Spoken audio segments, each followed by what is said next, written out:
Dirty Sports, episode 709.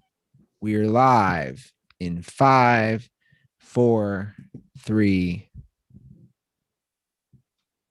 Welcome to the Dirty Sports Podcast. I am your host, Andy Ruther, coming to you live from Cincinnati, Ohio, with my co-host from Los Angeles, California, Joey No Chill Prano. Hello, Andy. Good morning in California, early afternoon here. I'm feeling good, Joe. The sun is out. It's going to be 60 degrees. Things are opening up. I got my Kings Island pass for the summer. It's lit, son. What Kings Island is what? I thought those were rolls, like potato buns. It's the amusement park in Cincinnati. Okay. Do you really have a pass? No. I bought a pass this morning. Why? What are you, Aaron Maharis all of a sudden? You know why? My little brother's family has a pass. And then I learned my other brother and his wife and their son have a pass. So I figured I got 4 brothers. 2 of their families have passes. The pass is so cheap. It's not like Disney World. The pass What's is the pass for the summer? $121 with taxes. Okay. If you go twice, it pays for itself. Just twice. That includes parking. Also includes Splash City. The Midwest transition. So the transition is complete. You're like Jeff Goldblum coming back out as the Fly. You're like, I've got my hatchback full of chili. We are going to the amusement park. I'm stoked, man. You know, I'll take the kids. It's a little out there. It's where they put it's. I know. I am so Midwest. This is not the one that's right by your house? No, that's more of a pool. You know, there's a couple rides, but that's more of a giant pool. This is the one across from where the tennis tournament's played, which is really like a Six Flags or? Yeah, basically. It's called Kings Island. It's owned by Cedar Point, the same company that does the one in Cleveland. But for just twice, I mean, I couldn't believe how cheap it was. $121. Includes parking, Splash City. I was looking at all the cool rides. They got 15 roller coasters. I haven't been since I was probably 15. This is like not bowling since you're 15 and buying a bowling ball. You're like, I don't know. I'm just going to go get me a ball. Well, again, if I'm a 39-year-old man by myself, that's creepy. If I'm going with families and kids, come on. I'm not showing up to Kings Island by myself. I can't wait to hear about the first Bumble date that you take to Kings Island with your pass. You're like, yeah, I get some guest passes for the year. I took her there. We had some corn dogs. Well, I'm feeling good. We talked about it. I think things are starting to open up a little. I'm feeling optimistic, maybe a little too optimistic. I think we're going to have another roaring 20s. You know, the Spanish flu happened and then everybody went crazy in the 20s with partying and sex. I think it's happening again. By the end of 2021, it's just going to be a giant world orgy. Well, I did, 4 comedy shows this weekend down in Escondido outside of San Diego. Patio comedy shows. It's the first time I felt like, I've done some drive-in shows. I've done some patio shows, but it was the first time basically since this weekish last year that it was like a weekend at a comedy club, 6:30 show, 8:30 show, 2 nights in a row, people being there, waitress service, like the whole shebang. So it definitely feels like things are turning around. So, that's definitely a part of California that's a little less, concerned, even just walking around there, a lot less masks and stuff like that. But it was an outdoor show, and the club really, did their best to keep everybody safe, and we all had our own microphones and stuff like that. And it's all those little things. It's like, does the separate microphone really make a fucking difference? I don't know, but if those are the things that we got to do to start doing comedy shows again, I'm here for it. That's great, man. Yeah. How'd you feel? I felt okay. I've done so now in the past week plus, basically since a week ago Friday, or Saturday, I've done like 6 spots. So all of them pretty long, 15 to 25 minutes, 15 to a half hour long. And definitely feels good to be back out. I didn't think I would miss it as much as I haven't missed it that much. But then when you get up there, you're like, oh, I kind of missed it. It's Yeah. great. I've said many times, I hate stand-up comedy until 30 seconds after I've been on stage and 30 seconds after like I get off. I think, you know what, real quick, I think most comics might say that. I think it's pretty normal. There's so much anxiety and just like, oh, I'm doing this, and you're going in front of strangers. I think a lot of people feel that way.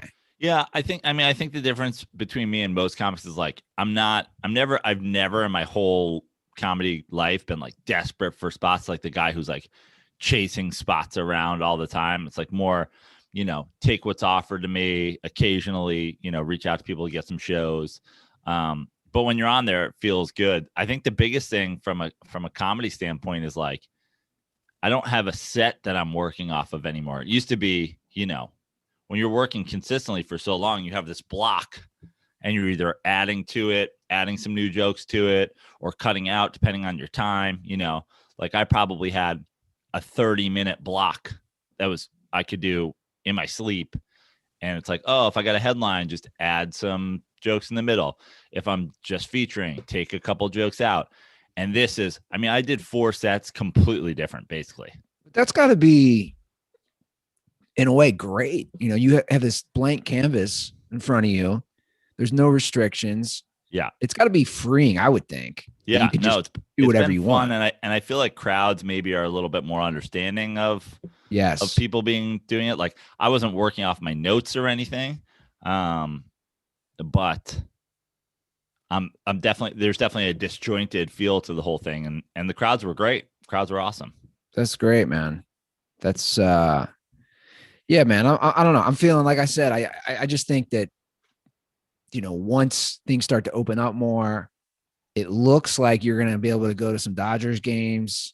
I think that's a huge sign, to go to some sports events, especially. Yeah, if we're doing stand-up comedy in the spring and watching some baseball games, that's about as normal a life as Joe Prano it requires. Yeah, exactly.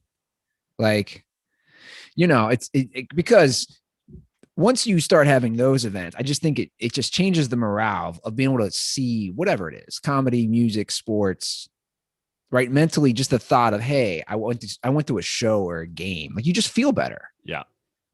You're not stuck in the basement, hibernating away like I was, just ready to get out. I did see something. Ready to get out, go to the amusement park. Oh, yeah. Kings Island, let's go. Dude, I am stoked. I can't believe how stoked I am. Now, there's no restrictions on that whatsoever? I saw you have to wear masks. Pretty standard. Yeah. It's outside, obviously. So, and who knows, that could change. Everything's fluid, right? That could change by June, July. Yeah.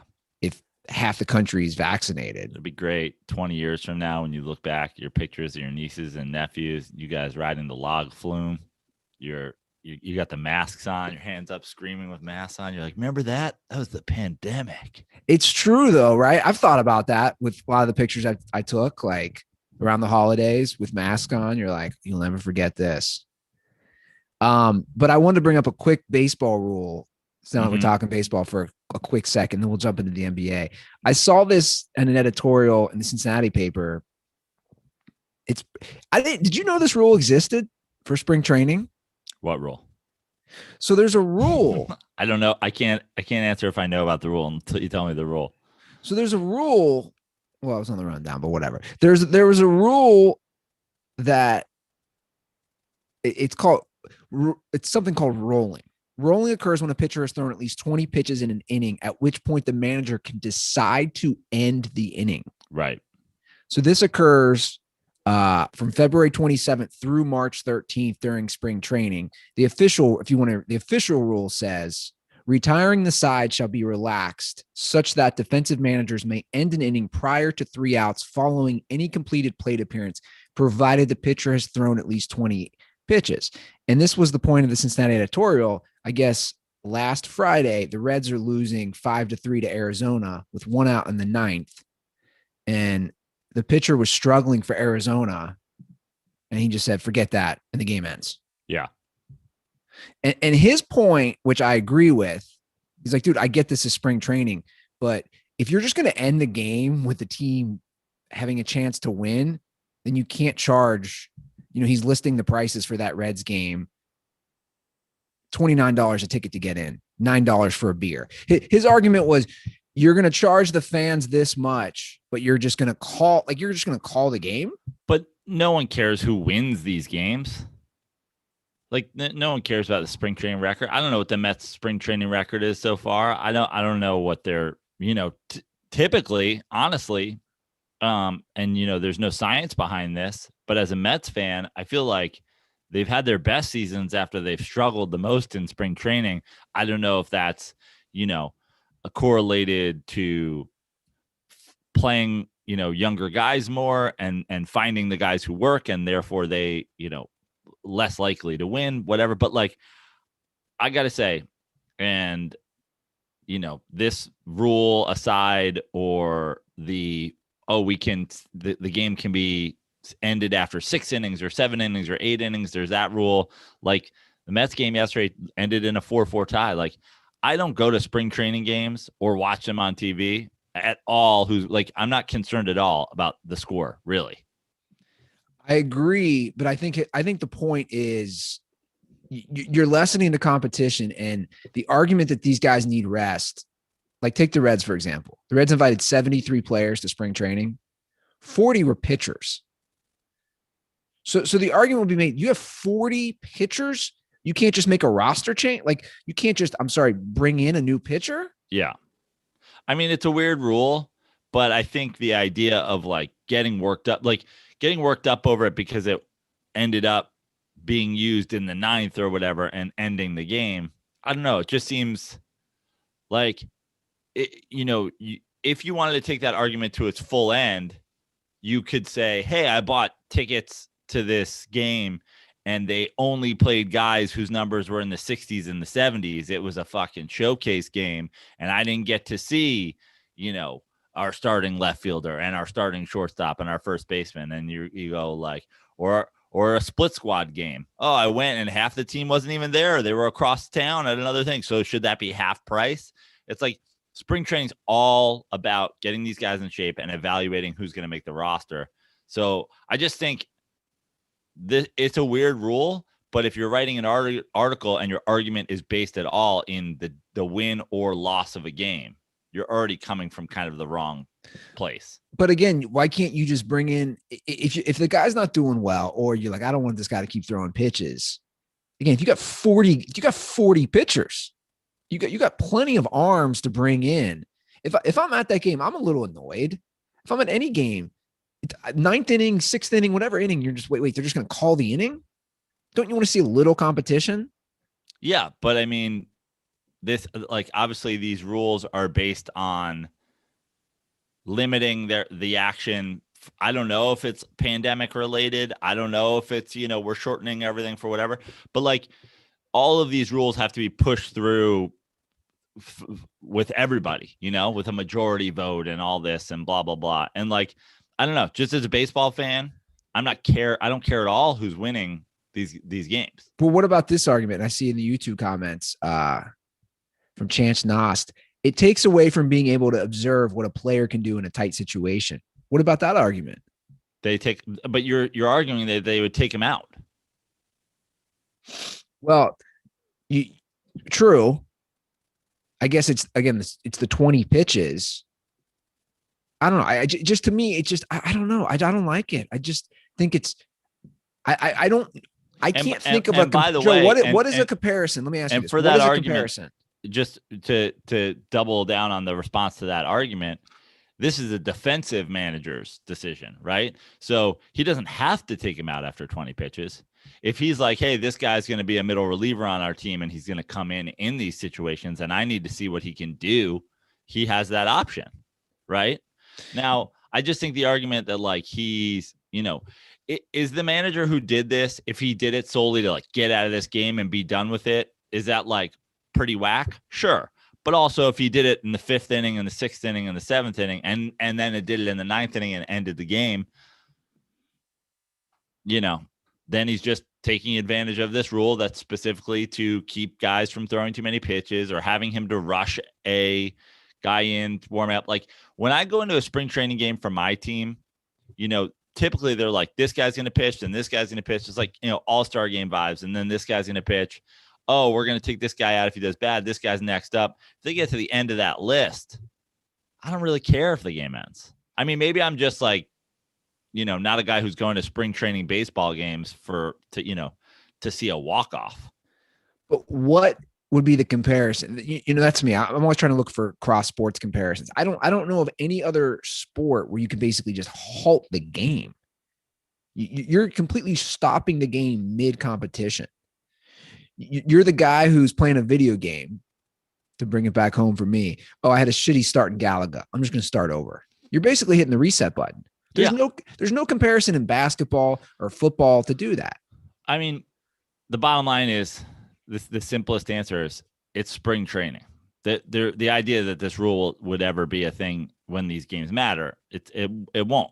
But it's spring training.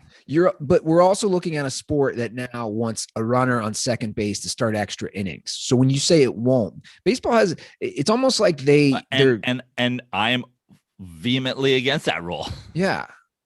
But again, it's the same, it's in the same wheelhouse of being less competitive and essentially removing that element from the sport. I don't know. I mean, you look at basketball preseason is a lot of, figuring guys out and getting guys playing time that necessarily wouldn't. But football is on another level. I mean, you watch football games, starting quarterbacks take 3 snaps in a game. They play one drive, then you're going to the other guy. You could say, oh, they're still trying to win. Are they? Are they trying to win? If you don't see any of your starters play, if your starters on your football team show up in dress, street clothes, aren't you kind of giving up on the game just as much? Now, the understanding is that the other team's doing this too. So, okay, we're having a competition between our second-rate guys, which you could say they were doing in baseball as well. But, if both teams have this option, it's kind of just like this agreed upon, we all agree we don't really care who wins these games. We're just here to evaluate our guys, get ready for the season.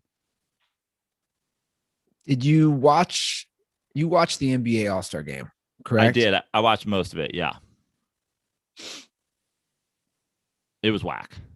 Well, I didn't really watch the game. I did watch the slam dunk contest, and I didn't watch the 3-pointer skills contest because I was doing some other stuff. But I'll be honest, I liked the condensed slam dunk contest. I didn't like 3 competitors. That seemed a little too condensed to me. I didn't mind how quick it went. And I actually didn't mind at all at the end, those guys, everybody voting for one of the guys to win as opposed to giving us scores or whatever. It was fine. I just think 3 competitors didn't really hype me up. I wasn't like, ooh, I felt like once they all dunked the first time, I was like, okay, it's kind of over already, because everybody's first dunk is where you really kind of bring it down to the next group. It was 3 felt too small. Were you rooting hard for Obi Toppin? I mean, I was rooting for him. I wasn't I wasn't upset at all that he lost. I'm not out here. I'm not every fan on the internet whose player or team didn't do something where now I'm like, he was robbed. I mean, I don't care. He tried to do, basically a free throw line-ish dunk. And it's dude, if you're going to jump from a foot inside the free throw line, just don't even do that dunk. Now, Jordan did it, and lots of these guys have not jumped from the free throw line.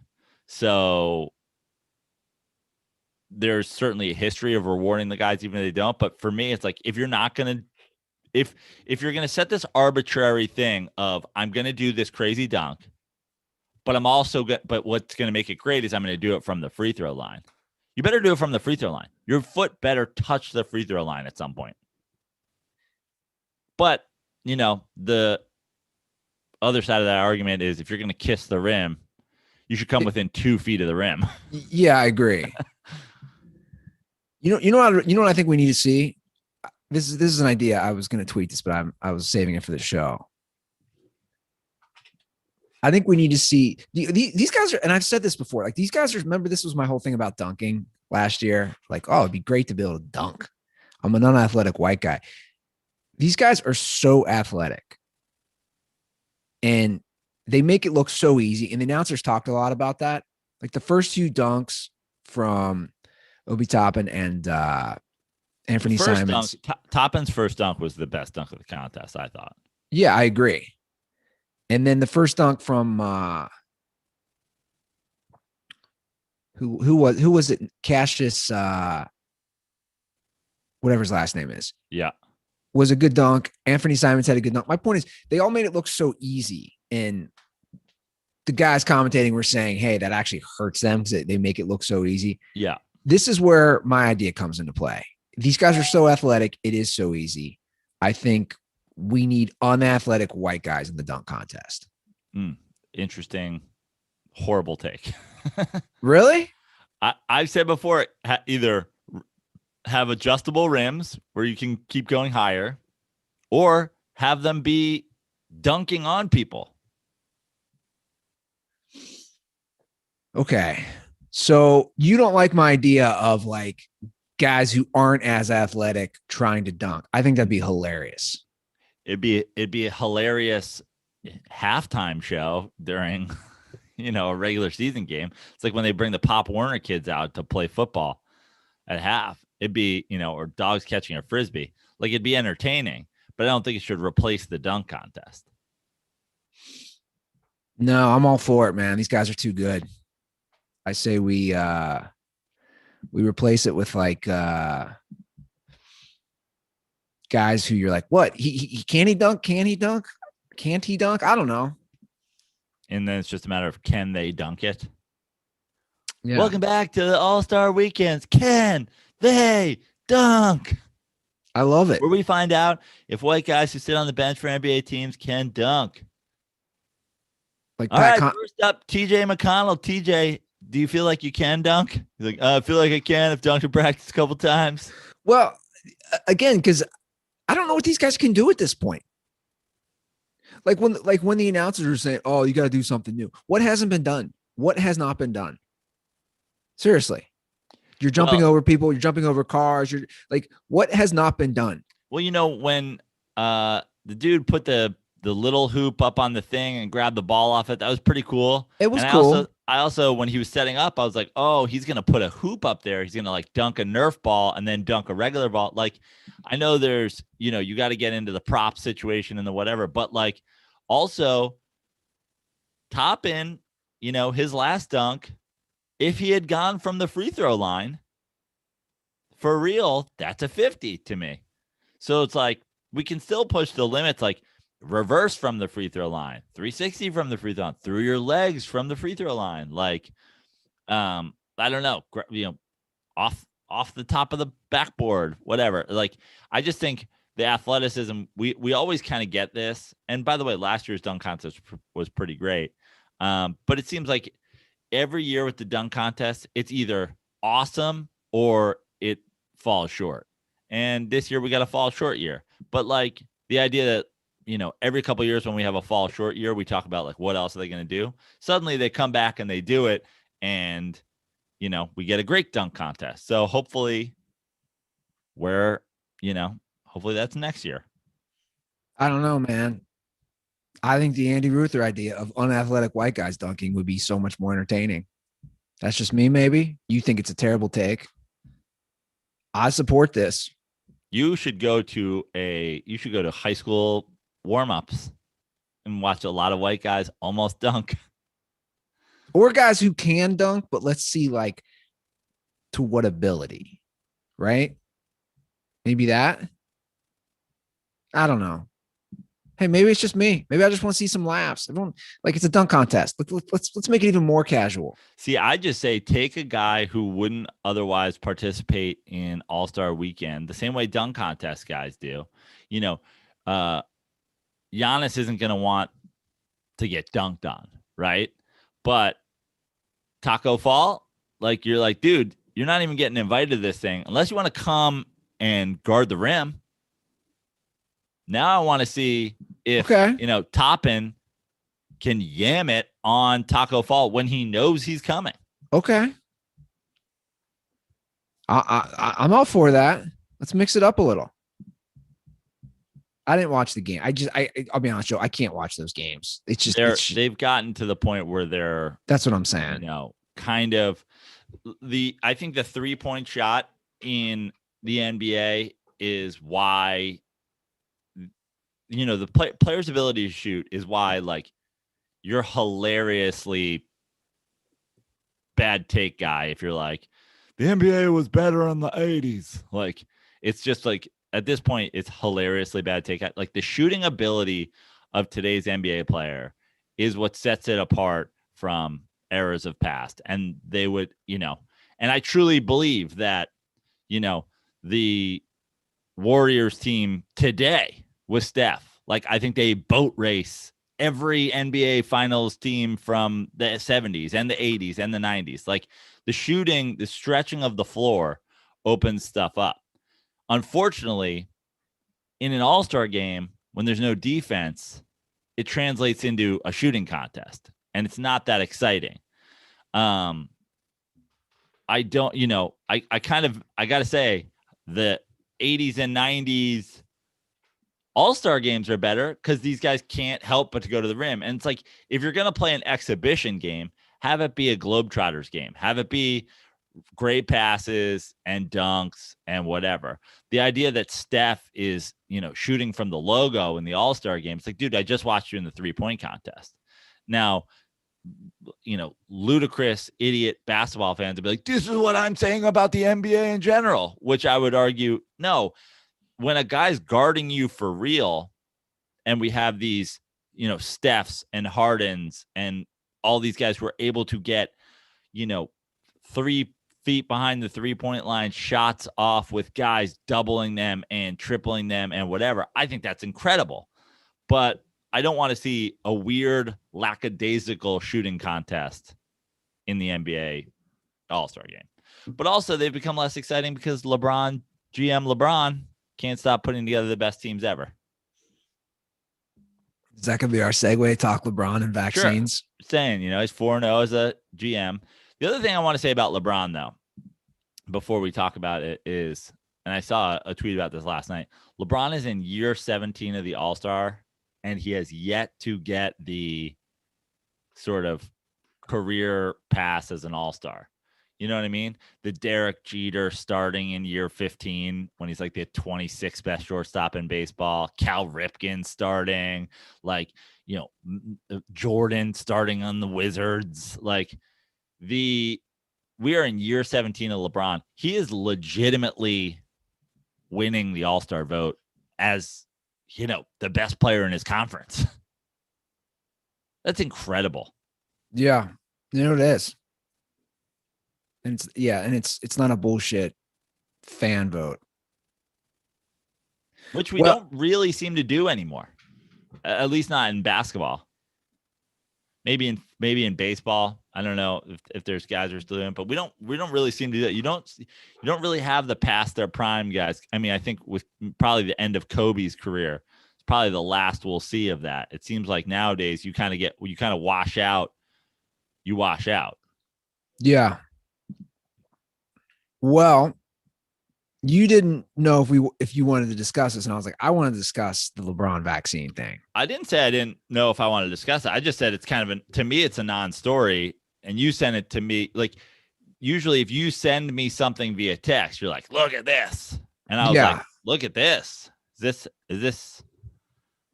Well, again, I think it's less important than, sending me the Oprah interview last night. We're going to come from different angles in this, I can already tell, which is fine. And that's good.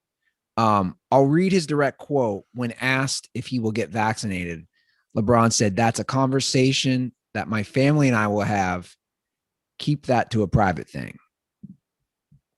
To which I would respond, LeBron, he's taken this job as a role model, correct? Do we agree on that? Sure. I mean, he's taken it. I mean, he's certainly been forced into it, but He's given his opinion. No, he's taken it. I'm not going to say he's been forced into it. LeBron's been very vocal about basically most issues, correct? Okay. I would certainly disagree with he's been vocal about most issues, but he's been Anything vocal about political. issues he cares about. Okay, anything political. And Okay. and whether it's right or wrong, COVID-19 is political. Vaccinations are political. Can we agree on that? Okay. I guess. You seem not to want to agree, but I think it is political. Okay. So my take would be that he's suddenly silent on an issue which the NBA has pushed very hard through Adam Silver, through Kareem Abdul-Jabbar, Popovich, Greg Popovich. Like a lot of people have been vocal about getting vaccines. Guys in their 60s. Okay. But, guys. Bill Russell, Kareem, Popovich. There's obviously a lot of people within the Black community who have some trepidations about getting vaccine, and this is across the country. And look, obviously, we've said this in the show. There's a bad history. No one's ignoring that. So there's understandable hesitation. I agree with that. There's understandable hesitation with like the Tuskegee experiment and all the things that have happened, right? But I would argue this: LeBron as trying to eradicate gays and blacks with the, AIDS. That's the Joe Prano theory. Yeah, it is. So, and who knows? You and I will dabble in some conspiracies. We're like-minded in that way. But my point would be this, Joe. I would argue LeBron as the vocal person of the NBA, and within, you could argue, as one of the maybe most prominent, if not one of the most prominent vocal people for the Black community. I think it would be very helpful if LeBron said, hey, man, we're going to get vaccinated. You should get vaccinated. That's my point. I just think that there's so much. This is the same thing as you got to remember. And, since we're talking athletes and politics, you got to remember Colin Kaepernick didn't say anything until asked. And then when he was asked, he gave an answer to a question and he was removed from his livelihood. There's a lot more that can go wrong with his answer, even if it's yes or even if it's no, then can go wrong by being like, hey, man, I'm not sharing my medical details of me and my family with you because you randomly don't have a question in the All-Star game. So let's say he says yes. Are you going to get vaccinated? Yes. What if the guy's follow-up is, what vaccine are you getting? Which one? There's 3 vaccines. Which one are you getting, LeBron? Well, I don't, blah, blah, blah, or maybe he goes, I just got the Johnson & Johnson one. Ben Shapiro's head explodes. LeBron James is shilling for Johnson & Johnson. What if he says, yeah, but what if he says your defense? You see, this is where we disagree. No. You're what if he says no? What if he says I'm not getting vaccinated? Then he's an anti-vaxxer. Then he's whatever. What if he says I already got vaccinated? Because here's the thing. I know lots of people who are not 60, who are not 70, who have been vaccinated. Eddie Ift, I worked with him this weekend. He's been vaccinated. So what if LeBron James says, am I getting vaccinated? Yeah, I've already got vaccinated. You skipped the line. That's what's wrong with these NBA players. They think they're better than us. They act like that could have gone to a distraught person in the hood, and he stole it from them. The potential of criticism. But he's already getting it, Joe. Whether he answers or not, and he's not answered, so he's still. My point is, he's going to get criticism from all fronts. No one's disagreeing with that. But my question is, what is the criticism? I don't understand you taking issue. So the criticism is my criticism of if you speak out on things that are important to you, you now have to answer every question about everything, or you're disingenuous. This is my criticism of LeBron in general. Again, off the basketball court, and I know how to navigate on the court and off the court. A lot of people can't, which whatever, that's their problem. My criticism of him off the court has consistently been for a while, and obviously it was heightened with the China thing, is that he wants to pick and choose. He comes across, in my opinion, very arrogant, like he knows everything, very so well read. And once what if he doesn't know something about something? What if he doesn't know about the vaccine and he doesn't know if his family's going to get it and he hasn't decided? And so then say that. Keep it private. Then say that. Then just say that. But that opens up so much things. What do you mean you don't know? Don't you care about people? The vaccine's going to help people. Now we're having LeBron, Karen, James, who's anti-vaccine. It's like the way these things get spun. He didn't say whether he is or he isn't. And your issue with it is that if he, as a black man, says Black Lives Matter, he now has to answer every question about every political issue forever. No, what I'm saying is LeBron, that's one of the many things. He definitely opens himself up. Once, whether it's LeBron or anyone, a celebrity, a musician, actor, whatever it is, once you start going down that path, you are going to create these questions for yourself, because once you've gone political, and doesn't mean that I say he shouldn't go political. I don't care what LeBron does. I don't care what anybody does. But now you're saying if you do care, if he goes once, he's opened Pandora's box, and now he has to answer everything else, or he's open to criticism. He is. He's opening himself up to criticism by suddenly going silent on this. I mean, you're a very open guy. You've expressed we both expressed a million opinions on this podcast, political and otherwise. The idea that now that every single question that somebody asks me, I have to answer because I've been so outspoken about certain things, to me is like, it's ludicrous. I can't. And the other thing is we're talking about especially with vaccine. Okay. The answer to this question, people literally only care about LeBron James's answer to this question and Kyrie Irving's. Basically, is Kyrie an anti-vaxxer who's also a flat earther, who's also whatever? Like, ask fucking Julius Randle if he's getting vaccine. Maybe somebody did. We'll never know the answer because he's not LeBron James. Exactly. So, but the problem is people want to ask LeBron James questions the same way as they wanted to ask Colin Kaepernick questions. But then when they get the answer, they could ruin their lives. Yeah, but do you see my point? LeBron also created and enabled that. My point is, by saying Black Lives Matter, as a black man in America. But you're really simplifying. He said so much more than that. Which one? What did he say? He was told to shut up and dribble because he hates Donald Trump. So like what are the issues that you were like, man, he really offered it up there? Dude, he speaks. Go look at his Twitter feed. feed. But I'm asking you, what he's literally endorsing. He's literally endorsing political candidates. Of course he is, because the thing is, every single person at this point is endorsing candidates. Like that's not true. That's not true. When we're talking about celebrities, when we're talking about whatever during the Donald Trump thing, but you don't have to.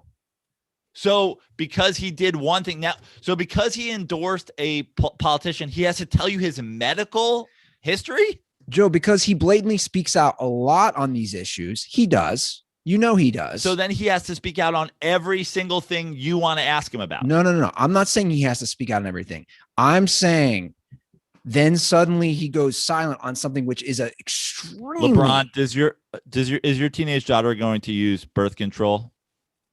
That's not a big issue right now. Vaccination with Planned a worldwide Parenthood pandemic and pro-choice and pro-life isn't a big political discussion in America. LeBron, are you going to let your daughter use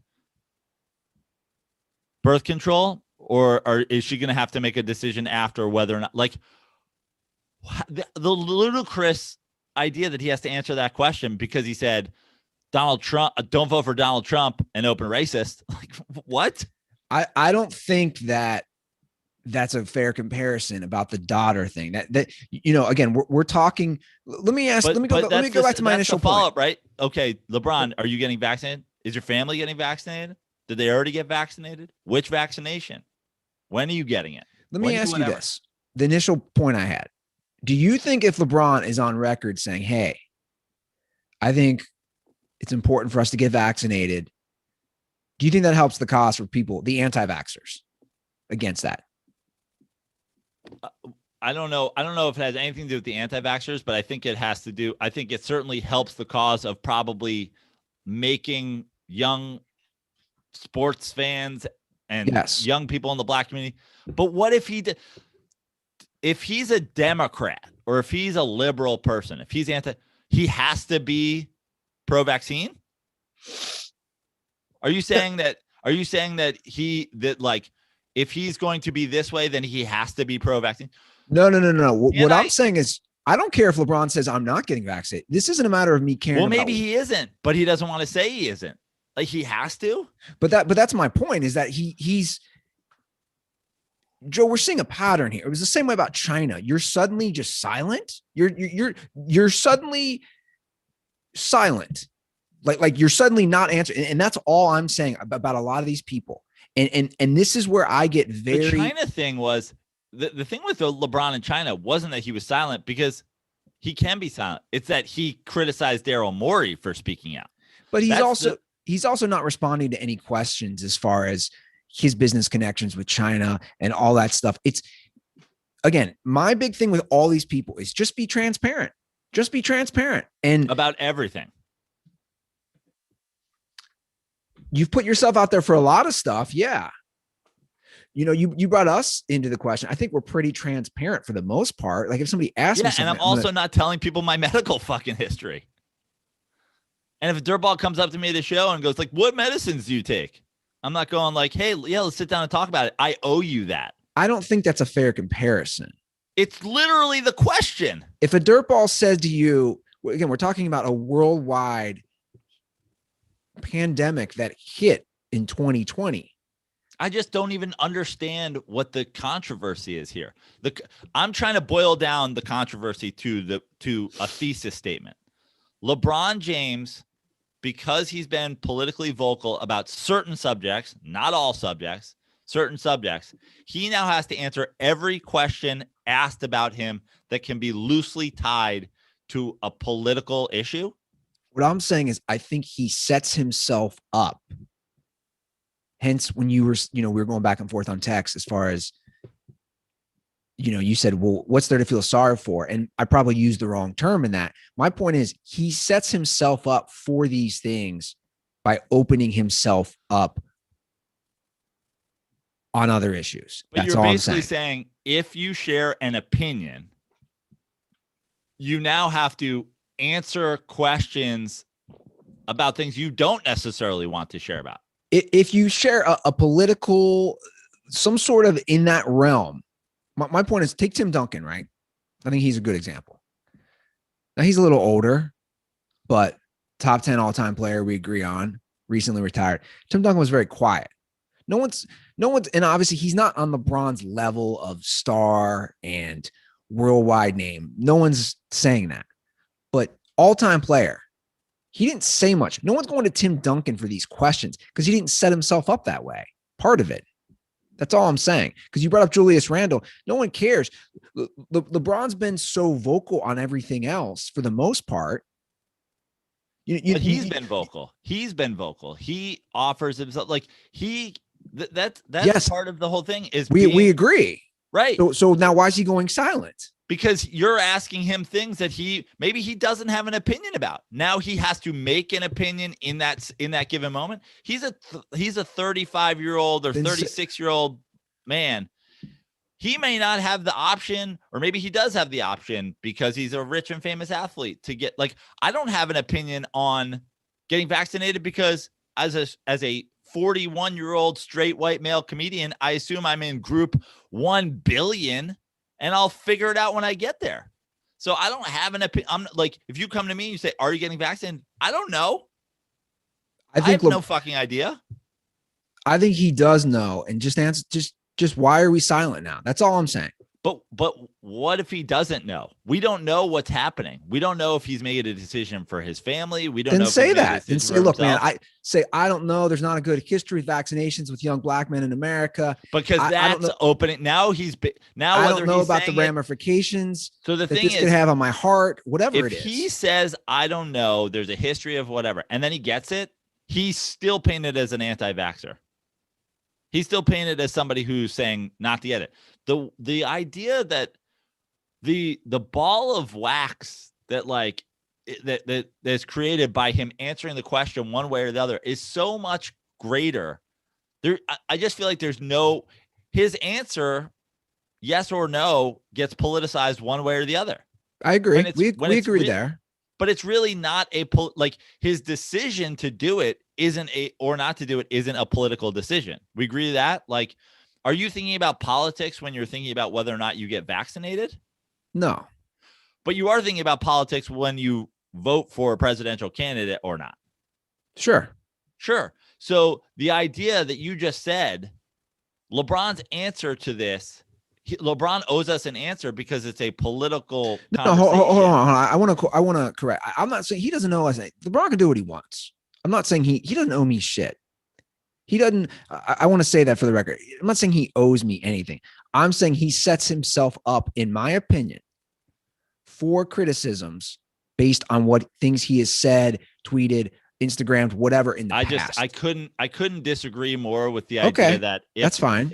If adults in America want to have an opinion on anything, depending on what their stature is, they may be required then to share their opinion on everything I ever ask them about. I mean, Joe Biden's the number one politician in the world. So obviously he's a very political person. He doesn't have to tell me what position he fucks his wife in. Again, I don't agree with that analogy. Exactly, because it's ludicrous to tie them together. But let me ask this. Do you think COVID has been politicized in the last? Yes, but does that make it a political issue because it's been politicized? I would argue that the idea that there is no politics to we should all wear masks for each other's safeties, but it's been politicized. Okay, we agree there. So the idea that we're then going to say idiots have made this a political issue. Therefore, now that it is a political issue, if we ask LeBron James about it, since he's been open politically, he has to answer his political questions. It's like that, man, we are really down a fucking rabbit hole here. Look, we don't have to agree on this, and that's fine. You know, it's a conversation. I'm sure people will come to their own conclusions. I just think like let me ask you. Let me give you another opinion. Sure. You know what's been politicized? Guns. Yeah. If you're anti-gun, you're liberal. If you're pro-gun, you're conservative. LeBron James is one of the most famous people on planet Earth. If I'm LeBron James, I definitely own a gun in my house. Somebody wrote the N-word on his fucking fence. I keep a gun in my house if I'm LeBron James. And I can also say, hey, the Second Amendment shouldn't really be a political opinion. And I registered my gun, and it's not an AR-15. I have a rifle. I have a handgun. I have whatever. If somebody asks LeBron James if he owns a gun, and he says yes, now he's pro-gun, and he's anti-gun control, when that's not necessarily the case. People can come to the conclusions they want. I think we're losing. My point was just going back to just answering the question. LeBron can say what he wants. I think he picks and chooses. That's all I'm saying. He did say what he wanted. He said it's none of my medical and my family's medical decisions are none of your business, basically is what he said, which I think is such a normal thing to say.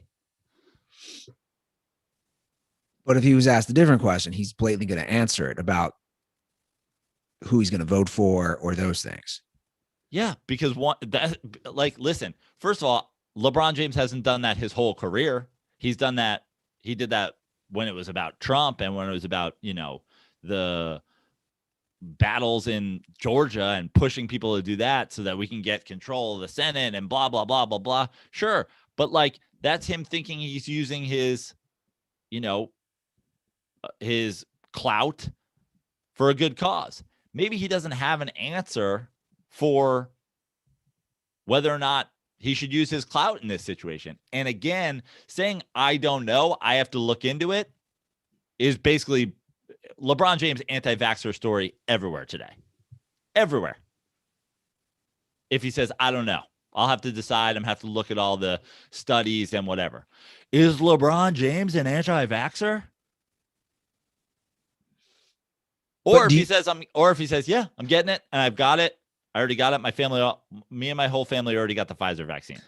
But again, how much stock does LeBron James own in Pfizer? I know we live in a different age because there was no social media. But, if you want to bring, because obviously the comparisons will never end with him and Jordan, Jordan didn't set himself up for that stuff because he just stayed out of it. Correct? Well, until until the thing where he got pressured into his mom and dad or whatever are supporting this guy. And then he said his opinion, which was, I don't give a fuck about people. I care about money. Republicans buy sneakers too. But he mostly didn't comment on political things, correct? Sure. I just look, dude, to me, the LeBron thing to me is like a bigger thing that I have problems with, of a lot of people having to stick their neck out when they don't necessarily have to on issues, on things. And then sometimes they just want to go quiet, or they don't see hypocrisies and things. And I just, to me, I just think we come from a totally different, like, I think nothing would be greater than having, a platform. And then if you're well versed on a subject, sharing your opinion on it. And I mean, we look at all the athletes in history who have done it. I mean, Muhammad Ali, and like, those are the guys that are set as role models for these guys. Like, the idea again. Oh, I'm not telling anybody to shut up. You understand that, right? But you are telling them, I would be careful not to talk, because if you talk, you have to answer every single question forever, or else you're a hypocrite. Well, this isn't just this is people in general. Yeah. And I just think that would be a ridiculous claim. Like, don't ever share your opinion unless you're prepared to share every opinion you've ever had. Well, I would say don't cherry pick certain. That's what that's what I just said. Don't share an opinion on social or political issues unless you're prepared to share one on every single thing ever. I mean, you're going to the extreme of every single one ever. He was asked about what sort of medical decisions he was going to make for his family. I mean, if that's not the closest you can get to like asking, like, there's laws about asking people those questions. Well, obviously, now, this reporter doesn't give a fuck. He's like, HIPAA, tell me about your medical history law. But again, we both agreed, whether right or wrong, COVID and COVID vaccines have been politicized. Everything's been politicized. I agree. Everything's politicized. Opiates in America have been politicized. LeBron, you've been in the league, 17 years. You've played 40,000 NBA minutes.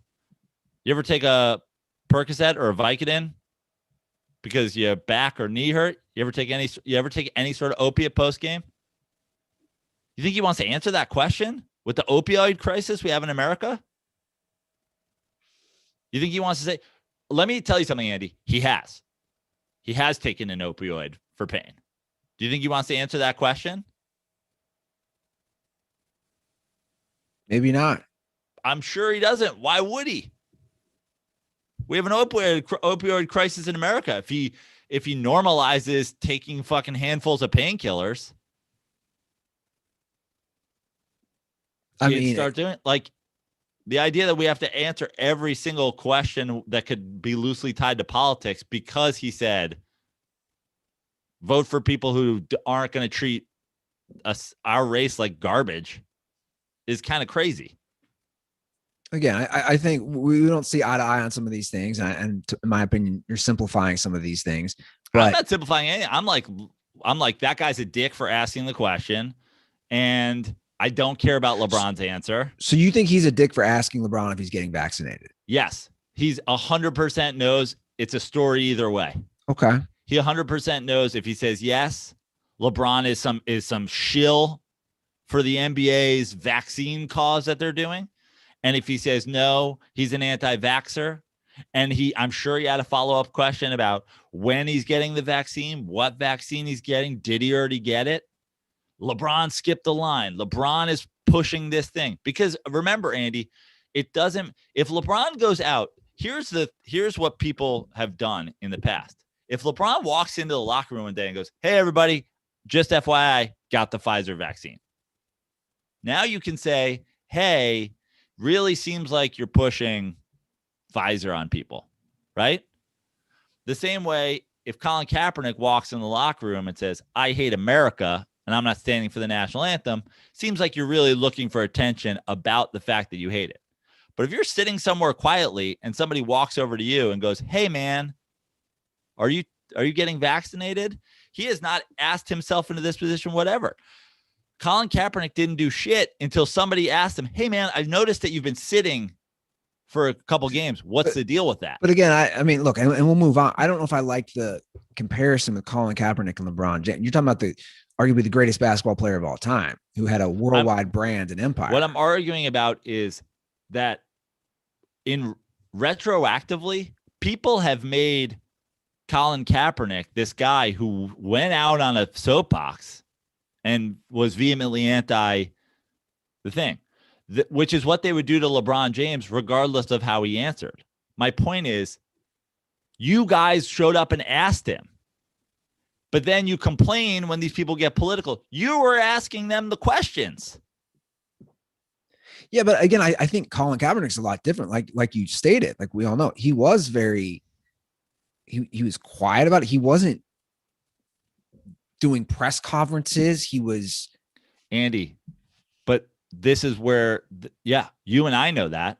Now go on the internet and put Colin Kaepernick into Twitter and see what the world thinks about who Colin Kaepernick was. Colin Kaepernick shit on America and the anthem and police and whatever, and he's a trash quarterback, and that's why he's out of the league. But I don't care. I don't know. We're confusing some things. Like, I don't care. Just like I don't necessarily care what people say for and against LeBron on this. But he cares. So he's to me, I'm not going to offer up. Why am I? Yes or no? This is a story that's going to have tons of legs. Again, I'm going to not answer this. To me, the discussion is maybe you feel, hey man, once you open yourself up, your stance would be, hey, Ruther thinks everybody should have to speak about everything. Where I think athletes are people, and the idea that we're going the idea that we're going to treat them differently from people because they have a platform. But that's naive. Come on, we know that. It's naive, but my point is I'm just going to treat LeBron James like he's a person, and I'm going to treat Colin Kaepernick like he's a person. I'm going to treat Kyrie Irving. Kyrie Irving wasn't asked, hey, Kyrie, you think the Earth's flat? Like, when you offer up something, it's a totally different thing than when you're asked a question. And that's where I think, I don't believe because one person who's famous offers up some information, they are now required to answer every question that's ever asked them. Nor would I ask that of you or anybody else. Yeah, and I'm not saying they're required to answer every, again. But you are saying we'll shit on them and talk about it for 20 minutes if they refuse to answer. Well, no, I feel like you're going to the far extreme end of the spectrum here by saying every question. I mean, again, LeBron is the face of the NBA. LeBron's been the face of the NBA for I don't know how many years now. He's been in the league 17 years. My point is, as the face of the NBA of the entire world, as one of the faces of the Black community for the entire world, I just think it's a cop-out by him not answering. That's all I'm saying. We don't have to agree. That's fine. Because he has no problem commenting on a lot of other issues. That's all I'm saying. To me, it's a cop-out. You think I'm being ridiculous, and maybe I am. Yeah, maybe I am, but it's fine. I would have said that this is couldn't be more of a non-story, but here we are deep in it. And I think that it's just, I think that's a sad state of affairs in that LeBron has had an opinion.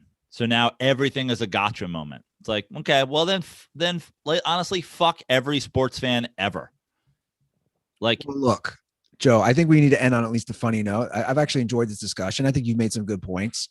And the only way to end is reading a comment from YouTube from our good friend Emiliano. Slub-a-dub is going to give you guys a 5-page call on LeBron and the vaccine. oh yeah. Well, listen. First of all, Slub-a-dub's from Cleveland, so he hates fucking LeBron James already. No, he loves LeBron actually. Does he? Yeah. Oh, okay, good. I was gonna say there's only 2 chances here, that he loves him because he brought them the championship, or he hates him because he left. But listen, I got to imagine that the guy who hates us because we're woke, he probably loves LeBron James being like an anti-vaxxer, which half of the world probably thinks just on him not answering that question. That's what he's saying. I actually saw that take after you sent it to me. Well, I guess him not answering is him obviously telling us he's not. I was like, by the way, I assume he loves LeBron. I could be wrong. I mean, if you're from Cleveland, man, how can you not? Like, if you're from Ohio, we've seen the jerseys being burned. Come on. I do think that. Hey, also the big question, Andy, and this goes back to the conversation, and I understand Emiliano's comment was funny, but like, the great question is, does this guy who's from Cleveland but thinks that we should have a wall built and that, Colin Kaepernick should have been assassinated, does he love LeBron, or does he hate LeBron because LeBron doesn't shut up and dribble?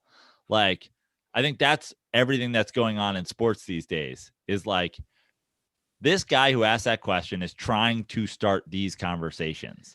And I know, like, but look, there are enough people out there who can separate. Like, look, I don't think there's 25 people in the world who can separate. The internet is a cesspool of terribleness. You're looking at one of them. I can separate it. Like I still think I would argue you can't. You're like, LeBron James I deserve this answer because LeBron James once said that I didn't his say I people deserve are this equal answer. to us. No, I'm talking about what they do on the court. Like, but that's different than whether you like. That's different than whether Slub-a-dub likes him or not. I don't know if I like LeBron. That's been that way for a while. Like again, he just comes across very arrogant to me, and which, whatever. You're the best player of all time, so who knows? Maybe you deserve that arrogant. Like I don't. My feelings about him as a person waver. You love Tom Brady. Waver a lot. You love Tom Brady. As a person, I don't know. Oh, well, okay. So like, that's the thing. Are we separate? So I don't even understand. Like, so you're saying you like him as a basketball player, but you're not sure you like LeBron as a person? Yeah. I mean, my feelings on LeBron as a person waver a lot, but he's guess what? I don't even fucking have an opinion on LeBron James as a person because I've never fucking met LeBron. Sure. And I'm not about to judge LeBron James based on the 10 questions people ask him. Now, we go back to I love Colin Kaepernick. That guy fucking, they asked him his shit. He answered. He knew it was going to cost him everything. He didn't fucking back down. I think the dude's great. LeBron James, like, how do I know whether or not I fucking like LeBron James? I like him as a basketball player for sure. Yeah, me too. I think he's the greatest of all time. I can, a lot of these guys, I look. I don't make a ton of I like this person, I like that person if I don't fucking know them or if they haven't offered up something that would make me like them. Well, look. I certainly don't dislike LeBron James like a lot of the world because he was like, hey, yeah, we are equals. But again, Fuck him forever. I think you're simplifying a lot of. Look, let's just end this because we're gonna keep spinning in circles, and the LeBron issue though. Fuck it, I'm doing it. The LeBron issue is like, do you see my point when he says things it's laughable to me when he responded to who was the soccer player, Zoltan, whatever. Yeah. Who basically said athletes should stick to sports. It's the worst take I've ever heard. So the take is neither here nor there for me. I don't care about the take, and I don't necessarily agree with it. The take is you are literally less than human. You are an athlete to play sport. That's your job. You're to play sports, and that's your only job. And I don't necessarily agree with that take. But stick to podcasting. It's stick to sports. It's exactly what we got. But when LeBron responds and with the arrogance and says, "I do my homework." No, you don't. You don't do shit, LeBron. You don't do shit with the homework. Like when I see that, this is where I do get worked up. It's like you endorsed Kamala Harris, who literally has an entire track record of throwing minorities in prison for petty crimes like marijuana possession. Do you do your homework? Because you willingly endorsed her. So when he comes out and again sits on this like, I do my homework. No, you don't. You literally endorsed a candidate that did nothing but harm your own community. You could argue that he did his homework. Like 100% knows that about her. He's a smart guy. I bet you. Are you saying he didn't know that? Or are you saying he didn't make, like, if he knows that and he still endorses that person, like the world is full of lesser of two evils politician supporters. The whole world is. And that's a foolish way of looking at things, in my opinion. Well, if you're the face of the NBA and the guy who's in the White House is saying athletes that talk about politics are sons of bitches, the other person is the one you vote for. Yeah, but think about how much more the discussion would shift if the greatest basketball player in the world said, "Hey, man, the guy in the White House is a piece of shit. Also, the guy running against the guy in the White House is a piece of shit. His vice president literally has an entire track record as the attorney general of California of doing shitty things." That doesn't help the other guy win. So he made a statement because it maybe gets a conversation going of, hey, let's stop doing this lesser of two evils, two shitty candidates that are basically. But now you're asking people to go, like, we are a very small part of the population, Andy, that thinks that way. I don't think we are. Okay. Maybe I'm naive. Yeah, you are naive. I think there's more people like us. Well, 150 million people voted. 154 million people voted in the last election. So that's the majority. I don't know. I think if there were more options available and more diversity within the whole political sphere, I think we could maybe have better creations or better, creation or solutions, I should say, to these problems. Two-party system's broken. That'll never happen. Good luck. That's why the only solution is to just not care. I know that sounds very defeatist, but like whatever, or just laugh about it. That's the way I got to do it. But let's talk some actual basketball. Man, we went down some rabbit holes. This is good though, Joe. This is good. I think it's a fine discussion, but I don't like feeding into this. Like, I think that's a conversation that is, it's an interesting conversation to have, but I think it's also feeds the wrong kind of, like, I hate even having a discussion about what human beings are allowed to have an opinion on or not having allowed to have an opinion on based on like their profession and whatever. Like, the idea that somebody like comes up to me and says, "Shut up and joke," or goes to a chef and it's like, "If you're not talking about French fries, fuck off." Like, I just think it's like, what a gross. Everybody's allowed to have an opinion except athletes and actors. They should stick to what they do. No. Again, I'm not saying that. But you are saying the next step, which is, well, if you are going to have an opinion, just know that now you owe us every opinion you've ever had on everything. Again, my point was researched it or not. I think if you've been blatantly vocal on a lot what of does issues, that even mean? It means you just mentioned athletes and actors, right? Like when you stand up at an awards ceremony and make this big speech about whatever it is, we now should know what your fucking medical records say. Hold on a second. And I'm not saying that you can't do that. Again, there is a difference. I'm just saying you're opening yourself up. That's all I'm saying.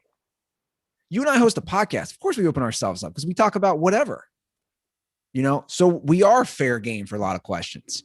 So if somebody wants to call on the show and say, hey, Ruth, are you going to get vaccinated? I'm going to tell them, yeah, I'm going to get vaccinated. That's maybe a line where we disagree. It is technically a medical issue, but again, it's a highly discussed medical issue, especially with the anti-vaxxer movement, which for some reason seems to be gaining traction regardless of COVID, right? Vaccines work.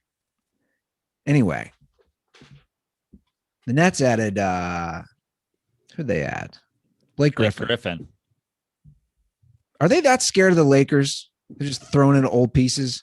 Well, I mean, I think that they're just trying to add where they can because they're, I think that this move by the Nets is based on a lot of things. And the super team thing has worked in the past. Get a bunch of guys, pay 3 of them all of your money, use the scraps to pay the rest of your roster, add veteran free agents, veteran buyouts, because you're getting a guy who has experience for a cheap price. They're paying him $1.2 million for the rest of the season.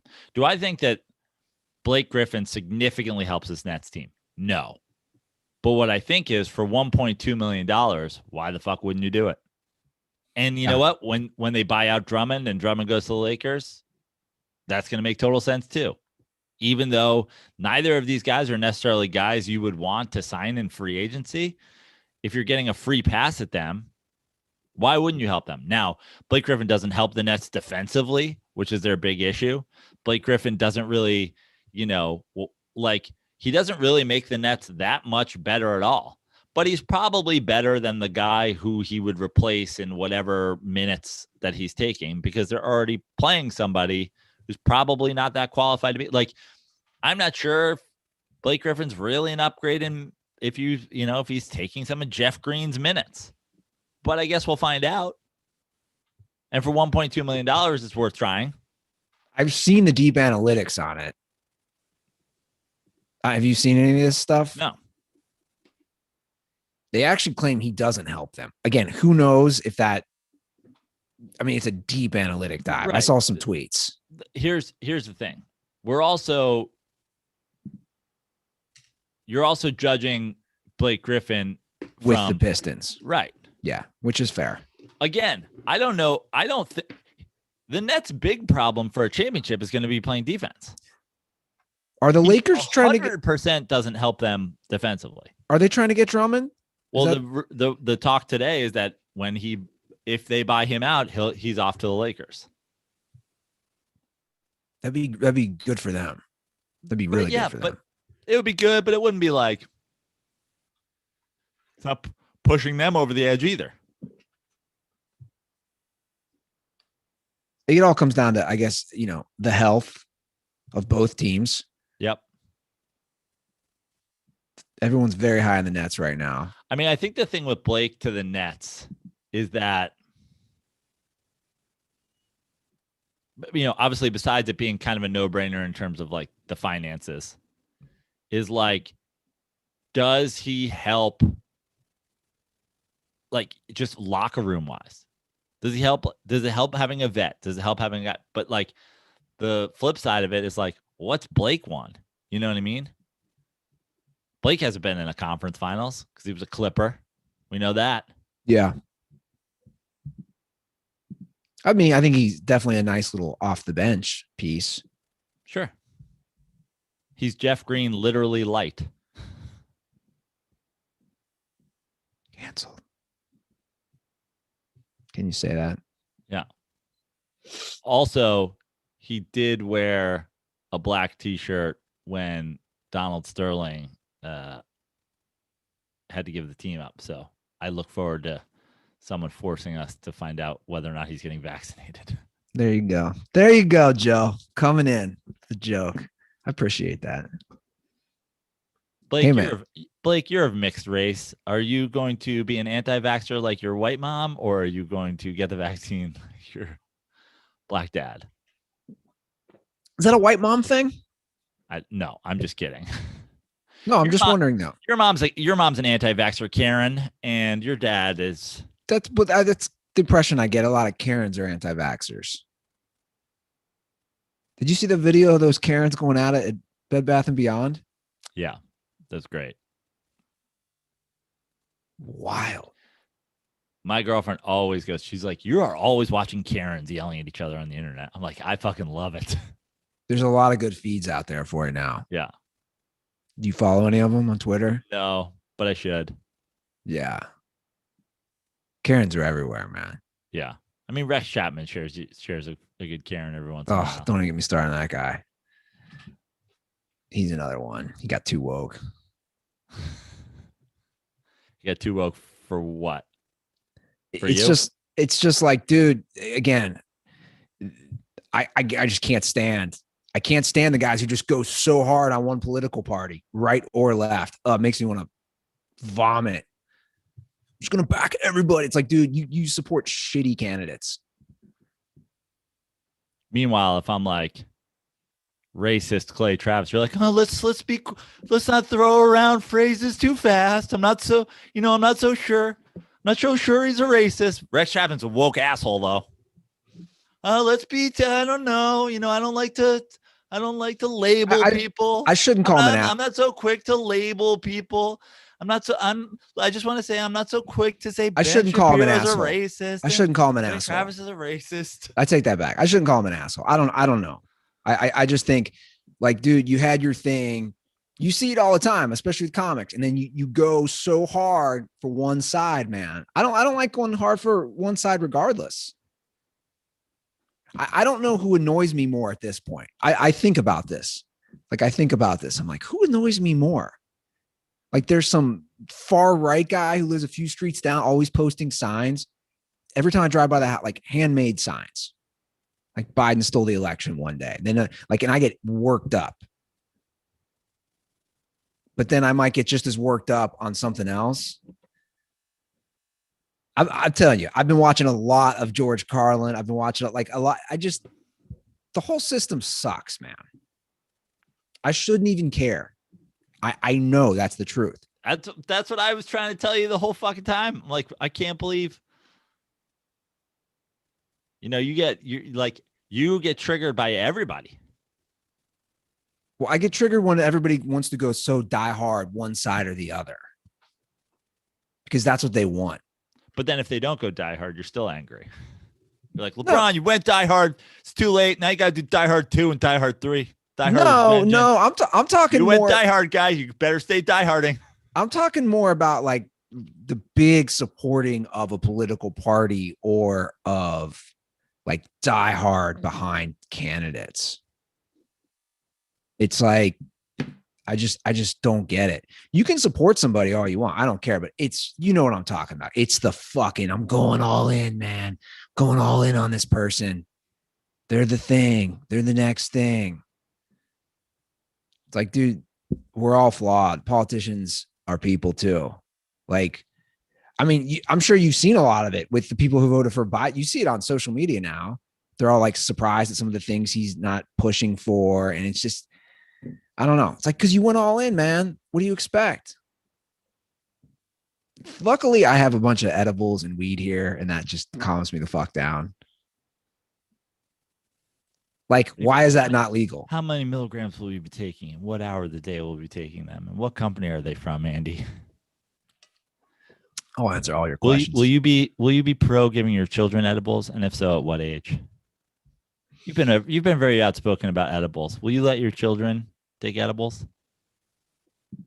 Yeah, what age? It's a good question. 18? I don't know. Prano, just free me from the basement, man. That's what I need. You need to get out of the basement, dog. That's why I got the Kings Island membership. So I saw this report today. This is too funny. Talk about things coming full circle. Does Tom Brady really want to try to bring Odell Beckham Jr.? I don't know. I didn't even see that. Is that a new one? Yeah. He wants Odell on the Bucks. Yeah. I'm like, well, look, they have some free agents at wide receivers. Obviously, they're not going to keep everybody. But yeah, that's the latest report is that he wants to add, Antonio Brown's an unrestricted free agent. I don't know if Godwin is. I mean, I love it. I think I'm still like, I'm still of the opinion that like moving on from a guy because you don't like him, crying on the sideline, like talent to me is like you can fix immaturity, but you can't make a guy be a guy who can catch every slant and go to the house and be a guy who's like whatever. Like, I mean,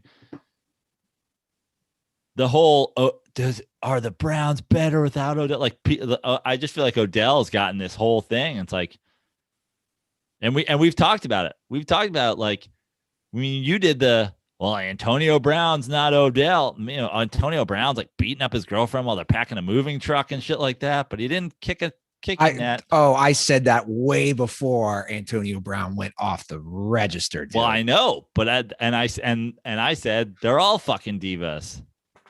I mean, come on. By the way, now that you brought them both up, AB plus 4,900. I looked today. What is that? I don't even know what that means. Plus 4,900 in yard total for their careers. Yeah. So that's 4 seasons. With AB never playing again. Right. That's 4 1,200 yard seasons. Odell Beckham's what? 27? Something like that. I don't think Odell has 4 1,200 yard seasons in him. Till he joins your boy Tom Brady. Hey, man, anything's possible with Tom Brady. I think him playing on that team was a little different than him playing with Baker Mayfield as far as the respect he's going to, the command that a quarterback, the leader of the team, is going to have with a Brady versus a Baker Mayfield. Come on.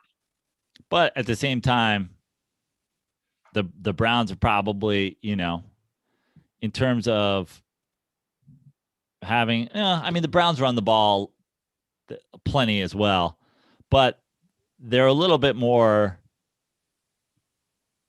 the longevity factor of it seems like Mayfield's there to stay for a while. It's like what happens after Tom Brady? You know what I mean? Now Odell could also leave again after Tom Brady. But like I don't is this even gonna happen, or is this Tom Brady just like fucking with other teams? Who knows? Odell's on the Browns. Brady's trying to restructure his contract. Yeah, I heard that. He wants less money. He wants less money, but he wants them to hand him a bunch of his money that he's owed in a lump sum, so it doesn't go on their salary cap because he just won him a Super Bowl. Let's not act like Tom Brady. The whole talk about the fucking narrative. He's smart, bro. He's smart. No, he's smart, but also, again, this is the difference between whatever. It's like Tom Brady, why can't quarterbacks be more like Tom Brady, where he cares only about the team? He cares about getting that money deposited directly in his bank account and not having to wait for it. He's never restructured his deal. He's just gotten his lump sums faster. Yeah, but it is restructuring his deal. Yeah, but everybody always acts like Tom Brady kept taking less money with the Patriots, so they could get guys. He did, though. He doesn't take less money. He just sure gets about lumps. That? He just gets lump sums, and then they're like, "Oh, we're going to restructure you, and instead of $20 million next year, we're going to give you $8 million next year. We're going to give you $20 million as a signing bonus." You sure he never took less money to play for the Patriots? He just restructured. So the deal is he always gets these long-term. He gets, like everybody, he gets the deal with the X amount of money up front and then whatever. And then he restructures so that the back end isn't as much on the cap as it was when they originally came up with it. And then they fucking feed him money in, So he's smart. Yeah, he's smart. No one's denying that. It's like Bobby Bonilla. But he's not doing charity work for the Patriots these years so that they can win. No, I didn't say they're doing charity. No, I know, but that's what that's the Tom Brady. That's the, the Tom Brady stands. He's just giving that money back. All he cares about is winning. But the question is, why don't more guys do this? Because more guys don't have the security of Tom Brady. Of going like, oh, I get another 1 year here, another 1 year down there, and another 1 year here. I've already got like $50 million sitting like next to my bed. I mean, we're talking about the Dak Prescott article is out today too, that like the Cowboys are going to franchise Dak again. And like Dak doesn't have any money in the, I mean, I'm sure he has plenty of money in the bank compared to the normal person, but like he played last season on a franchise tag and he got hurt. Yeah. Now this plan worked out for Kirk Cousins, right? But it didn't work out for Dak Prescott so far. Sure. Just $200 million he's leaving somewhere if he gets hurt again next year and has never plays football again. Well, the Cowboys, it seems almost smart to keep franchising him. I mean, but what would he make this year? 37 million, 38 million? It seems smart for every team to franchise their quarterback forever. It's just the guys won't necessarily accept that deal. Tom Brady wasn't doing that at 26 after 2 Super Bowls. Yeah, just franchise me. It's fine. Your boy Russ isn't taking franchise deals so that the Seahawks are only tied to him for a year at a time. Maybe he should. They had to release Carlos Dunlap today. That he played great for them when they picked him up from the Bengals. Maybe Russ should. You need help, dude, clearly. Sad scene in Seattle. I'll tell you what. It's tough. It's tough for me. I'm going to be honest. It's not easy because I think he's gone. I'm sorry, CT. You sent me that Russ jersey. It's the Ruther curse. First Richard Sherman. You got a Richard Sherman jersey? Gone. You got a Russ jersey? Gone. It's unbelievable. I know. It's sad. I got to get retired players. Luckily, I got Harambe up there. I got Chris Sabo. I got some retired things going on up there. Adam Morrison jersey, out of league forever. Yeah, pretty much. You see, they might review Ray Guy jersey, dead. I don't even know if Ray Guy's dead. Too soon.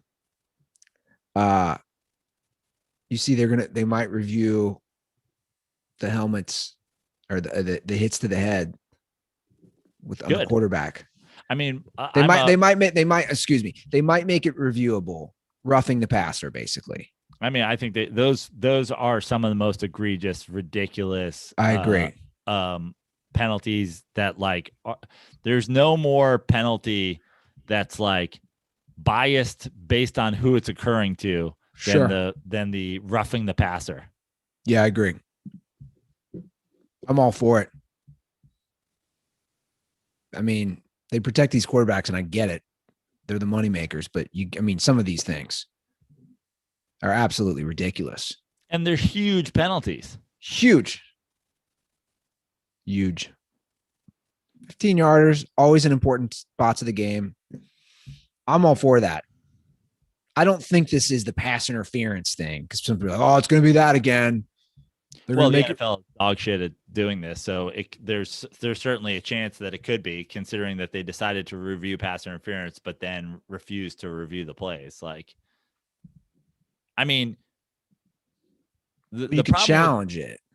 Right. The problem with the pass interference thing was the refs refused to admit that they got it wrong. So if it happens again, they're like, no, I called it, and that's what I called. Yeah, no, I saw it the first time when they're egregiously wrong. Yeah. But I love the idea of not making it that everything that happens on the field is like the offense benefits from. Yeah. I mean, I complained about it obviously in the Super Bowl, but I complained about it throughout the season. If you put it uncatchable on my name into Twitter, but the uncatchable ball is it's not even a thing anymore. You interfere with the guy, the ball could be 40 yards into the stands. They're calling pass interference. It's like at some point, these guys got to be able to, play a little bit of defense. Sure. Well, let's get to some calls. Before we do that, I want to let all the dirt balls know. Go online and get yourself some movement watches. They got tons of great products now. They got sunglasses, watches. Our friends Blue at light Move, glasses. yeah, the blue light glasses. These are great, right, Brennan? You were telling me about this. So if you spent all day in front of your computer, they have this Everscroll blue light filtering glasses. They're a game changer.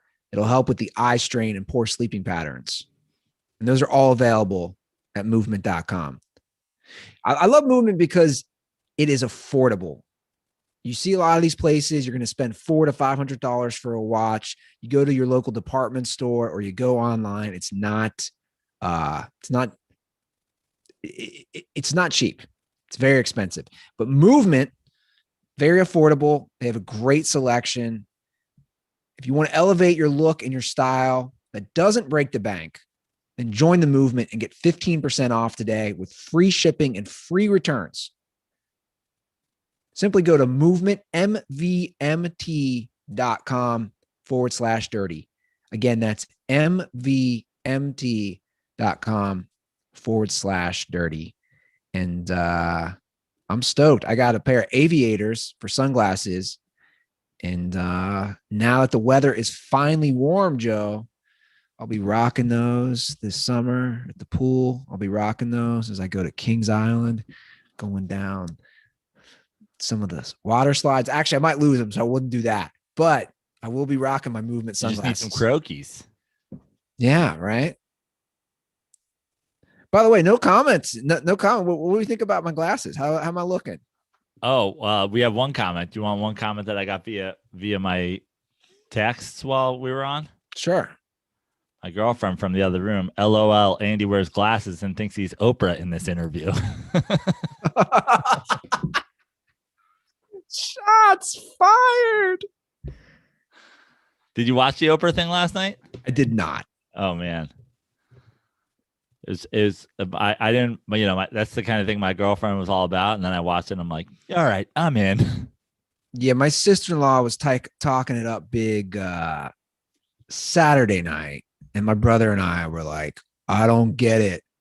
What's the big deal? And my sister's like, it's a big deal. They're leaving. Nobody leaves when they're royalty. It is a big deal. And I was like, yeah, but they signed, I don't know if you know this.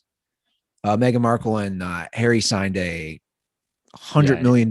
Yes, Andy. I watched the 2-hour Oprah interview. Well, I don't know if they discuss it. Yeah, I'm like, they're giving up money and they signed $100 million content creation deal with Netflix, whatever. I don't know.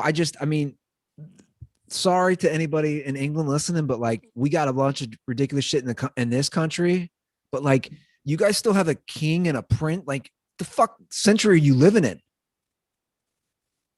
Like, to me, that's the most ridiculous shit I've ever heard. I just don't get it. I've been saying this forever. Like, it's 2021 and they still have a prince and a king and whatever, a queen, all that shit. Because it's tradition. How have they not been canceled? Maybe they're going to be canceled after this interview, because I did see some clips about the racist stuff. But like, how has that not been a thing? Because British people fucking love that shit. Why? We should have canceled blood sausage a long time ago too, but fucking the UK loves that fucking trash. God damn it, English. Like, what's the deal with this? Do you know how they get their money, by the way? Is that taxpayer money? I have no fucking idea. I'd be pretty pissed if I was in England. I don't know if it is, though. Like, are taxpayers footing the bill for the royal family? They've got to be. They live in a fucking palace. They've got to be. I do want to go to the UK. I've actually never been. Anywhere? No, nowhere. Let's go Dirty Sports goes to London. The Dirty Sports Cross Pond. Next year, NFL game in London. We should go dirtball meetup in Europe. I don't want to just do London. I've been doing, I do that aerial show on Smithsonian, and I did aerial UK, aerial Scotland, aerial Wales, aerial Ireland. Like, it gets a bad rap, and I know they're only filming when the sun's out, but it looks pretty awesome. I've been to Ireland. It rained a lot. But I I haven't done London. I haven't done Britain anywhere, and I haven't done Scotland. Dirty Sports goes to London with the Jaguars, then goes to Scotland and plays some golf. Yeah, I didn't the aerial view of St. Andrews is pretty awesome. I didn't realize it was right along a beach. That shows how little I know about golf. Looks pretty awesome. All right, let's bang on a couple calls. Let's do it. The hotline is 310-359-8365. We'll start with a quick one. We have an idea to fix Venice Beach. Oh, okay. It's a pretty savage idea, but let's hear it out. What's going on, Ruther and Prino? It is Luke from Cincinnati. I'm listening to the podcast. You guys are talking about Kellen Winslow, and you're talking about how he loves homeless people. And I think I just solved Venice Beach's homeless problem. All you have to do, instead of making Kellen Winslow go sit in a prison cell for 14 years, is just let him walk around Venice Beach. Because clearly he doesn't touch people that are, like, normal people. Like, I don't want to say normal people, but, like, he doesn't touch, like, middle-aged people. He doesn't touch younger people. He doesn't touch people that have houses and well-diversified 401ks. He's only touching, like, homeless people and, like, old people. So here's the thing. If you just let him walk around in Venice Beach, I think the homeless problem completely goes away just because people are trying to avoid Kellen Winslow Jr. Let me know what you think, boys. Stay dirty. It's a pretty savage idea. Pretty savage idea. You know, Andy Laz had the idea of introducing a cannibal to that. Pretty similar to that homeless encampment at Penmar. Just having this guy eat his way through the homeless encampment. And yeah, it's a pretty similar idea. I like it. Let Kellen Winslow rape the homeless out of Venice. Kind of a Mad Max mentality. Yeah, exactly. Well, I mean, truthfully, I think Kellen Winslow should rot in jail for the rest of his life. But I mean, yeah, me too. But yeah, but maybe on like some sort of work release program, they let him out and he cleans up Venice, like, you know, like prisoners clean up the side of highways. They just give him an orange jumpsuit and a stick. Can I say something real quick? I know I've gone on my rants this episode, but like about the homeless situation. Like, again, this is why I hate politicians. They never address the issues. Like no one's. Why are people homeless in this country? Why is this many? It's like, oh, we'll throw more money. We'll build them shelters. I'm not against that, for the record. Why are this many people homeless? Let's actually address the issues. There, I said it. I just read things and they're like, whoa, we're going to build this. Cool. Build that. But then actually address why there's this many more homeless people in this area or in this country. God, I should just fucking run for president already. You don't even have answers. You're like, what? You're like, give me the answers. I'm gonna leave this one untouched because we have more calls to get to. But this is an important call. The next one, we'll end with this one because this one it's a long call. It's from our boy Jesus, and he really wants to get to the bottom of something. Okay.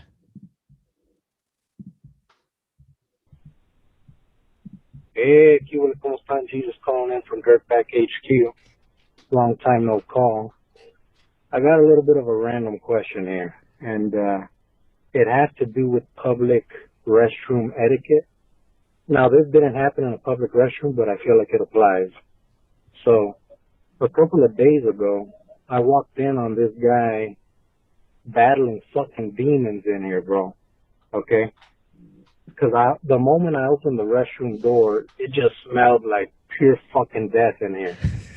And I feel like when you walk in on somebody taking a shit, or if you're taking a shit yourself, the least you could do is hit them with a courtesy flush, right?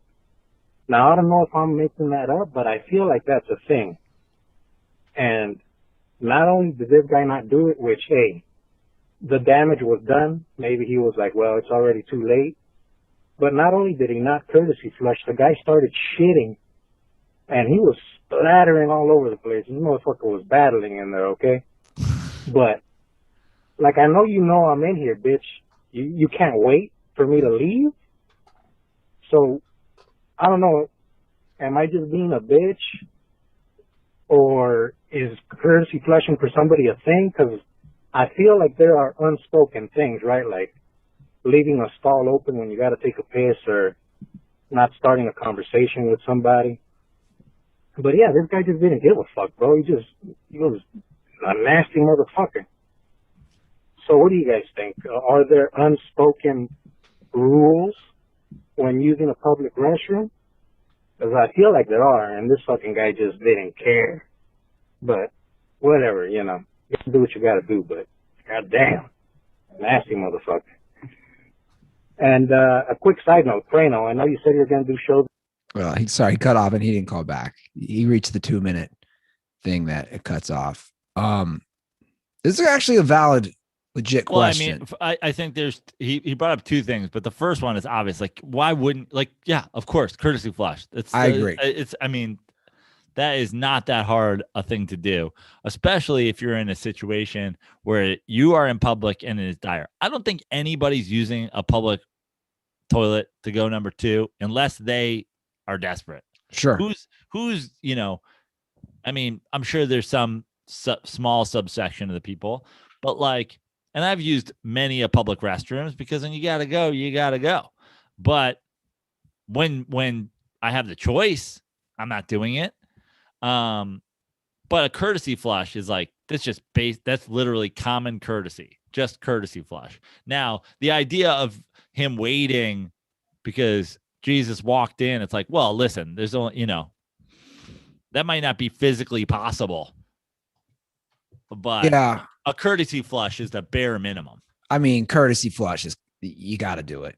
You got to. I do it, I'll be honest. If I'm erupting by myself at my own house, sometimes it's a courtesy to you. That's what I'm saying. Sit in your own filth. I do a courtesy flush. I'm like, this stinks so bad. I don't want to smell it. We're about to get canceled by water conservationists. True. Also, I think it needs to be said that we'll have to ask LeBron if he courtesy flushes. He's offered his opinion on so many things. I demand to know if he's a water conservationist or if he's a courtesy flusher. I would actually love to know if LeBron courtesy flushes. LeBron, you've been very political. I know you're open about the environment. Do you waste water or do you care? This is what Joe does. This is what he's done to me for 7 years. I say one thing and then he just picks and prods and picks and prods. I bet LeBron's got money. He's got a bidet. He's got water shooting up his asshole, which I miss. Had that whole 4-month thing in Spain in college. That was fun. They sell bidets on Amazon for like $30 that hook to your toilet. Good to know. You just spent $121 on amusement park passes. I bet you get a $100 toilet bidet that will change your life. Don't act like that's not a steal. $121. I mean, it depends on how you look at it. I go twice. I know. I guess that's the question. Like, do you want to go to an amusement park twice in 1 year? Oh, easily. Dude, especially if I'm going with, come on. I mean, I haven't been to Magic Mountain since I got to LA. I didn't go either. So what are we talking about here? It's a Six Flags. This is better than Six Flags. You were telling me the rides at this place are better than Magic Mountain? They are. No way. They are. For real. It's one of the best. Look it up. It's one of the top 10 best amusement parks in the country. Has the Beast, the longest wooden roller coaster in the world. That's an old school one. It's got all the crazy new ones. Bro, 15 roller coasters.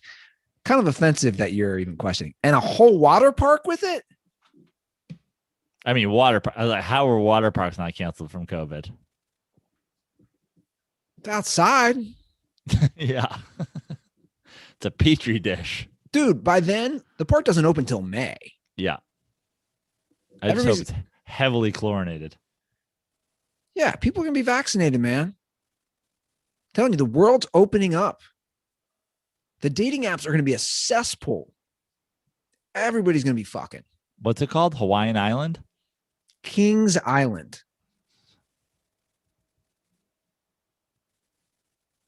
I mean, I'm not going to look it up now, but I did put it in because I will look it up for you. Appreciate that. Your girl will appreciate the tennis tournament. It's one of the best ones across the street, basically across the highway. Yeah. I used to go there with my mom. Yeah, man, come on. Don't downplay it. Prano, this is all I got now. I got a bunch of 8 and 9-year-old kids. I'm going to take them to the amusement park. This is prepping me for becoming a father. Next step would be a dog. Problem is, can a dog stay at the house this long when I'm, knee deep in the amusement park? You better get it soon so you can get that doggy trained. Now, when I was in the 8th grade, I had a Kings Island pass. That was what I got for my 8th grade graduation. And that's where we'd try to meet girls. And then you'd try to make out with them at the Phantom Theater. That was always the goal. So now I'm coming full circle. Now I'm the creepy 39-year-old guy. Can you restart your Tinder and your Bumble and put in your profile you have a Kings Island season pass? Just see the takers. That's funny. Kings Island 2021 season pass holder. It's lit, son. The DMs are open. I heard from someone else who you and I both know. I'm not going to say names, not like it matters, but he told me that apparently the big thing on the dating apps now is showing pictures of vaccinations. Really? How crazy a world we live in. Or writing, I'm vaccinated. Who told you this? Why are we not naming names? Michael Majid. Oh, we're saving Majid's dating profile. Well, no, he didn't say he did it. He was just saying he's seen multiple girls post that, which it's setting me up. You talked about me creating another profile. It's just setting me up to be like, I've been vaccinated, PS, but I still have AIDS or just something stupid. Because AIDS jokes with me are still with me. I love those jokes. No girl would go out with me if I had that. Thank God LeBron's already got a wife. He'd have to put his vaccination status on his hinge. There you go. Guys, give us a call, 310-359-8365. We did it, Joe. We made it through the LeBron vaccination debate. It's a good show. I like it. But seriously, courtesy flush to answer his question. You don't got to hold it in. You got to go, but you're just kind of an asshole. And the same if you're going to somebody's house, like courtesy flush. I don't know. Dirtballs, follow us on Twitter and Instagram at The Dirty Sports. Drop us an iTunes review and I'll send those out. Apologies that you haven't received those yet. I sent them out Friday. Apparently I needed 15 more cents on each package. It got sent right back to me. My cheap ass. They wrote, you need 15 more cents. They put it right back in the mailbox the next day. Those are being shipped today, though. What about you, Joe? Where can they see Picture Life you? on Twitter, at Joe Prano on everything else. That's all I got. Yeah, and if you're in the Cincinnati area or Ohio and you want to get a Kings Island pass, we can meet up and go ride roller coasters together. Let's do it up, man. Or if you're a single lady out there who is a thrill seeker like me and wants to go ride the beast. Thrill seeker. All right, that's the show, guys. I mean the beast too. You got to put that's all got to be on the dating profile. Season pass holder to Kings Island. Let me know if you want to ride this beast. You know, I haven't had a dating profile in 2 years. I don't know. Why not? No, I don't know. I just kind of got off that shit. Maybe it's time though. I like this, Prano. You're usually good with this stuff. I like this idea. These are all funny ideas about the Kings Island pass. Want to ride the beast. I'm not vaccinated yet, but I do have a Kings Island season pass. Amazing. All right, guys. Thanks for the support in the show.